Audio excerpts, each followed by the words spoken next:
చట్టం తన పని తాను చేసుకొని పోతుంది, చేసుకొని పోనివ్వండి, మాకు అభ్యంతరం.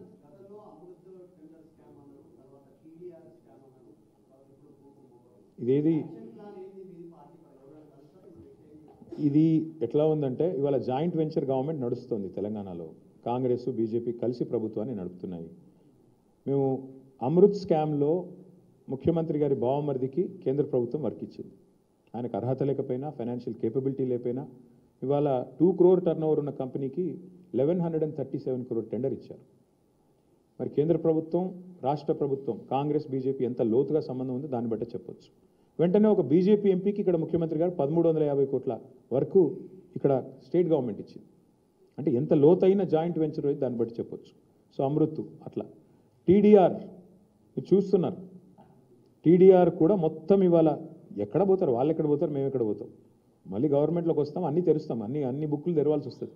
ఎవరెవరి చేతిలో ఉన్నాయంటే ఇందాక నేను చెప్పిన బ్రోకర్ల పేర్లు చెప్పాను కదా 10 మంది, ఆ దండుపాలెం బ్యాచ్ చేతిలోనే టీడీఆర్లు అన్నీ కొనుక్కున్నారు. ఇవాళ వాళ్ళే చేస్తున్నారు ఇదంతా. డెఫినెట్గా ఇది కూడా బహుశా భారతదేశంలో ఎవరు చేయనంత పెద్ద కుంభకోణం ఇది.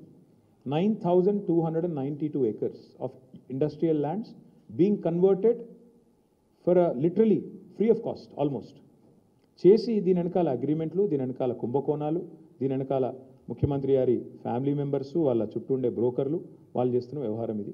వీ విల్ డెఫినెట్లీ నాక్ on the doors of court of law. ప్రజల్ని చైతన్యవంతం చేయాలి. ముందు కోర్ట్స్ అవన్నీ ఎట్లా ఉంటాయి, కానీ ప్రజల్ని చైతన్యవంతం చేయాలి. ఇంత పెద్ద లూటు హైదరాబాద్లో మరి 9,290 అంటే 10,000 ఎకరాలు దాదాపు 10,000 ఎకరాలు హైదరాబాద్లో నీకు ఇల్లు కడితేందుకు జాగలేదు, పార్కుకు జాగలేదు, శ్మశానానికి బొంద పెడదామంటే జాగలేదు.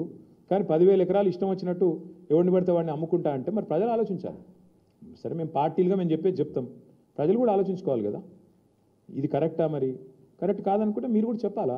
డెఫినెట్గా ప్రభుత్వాన్ని, ప్రభుత్వంలో ఉండే పెద్దల్ని, ఎమ్మెల్యేలని నిలదీయాలా, అడగాల. సో ఆలోచిస్తాం మేము కూడా పార్టీగా కూర్చుని ఎట్లా పోవాలి, ముందు కార్యాచరణ ఎట్లా రూపొందించాలో ఆలోచించుకుంటాం.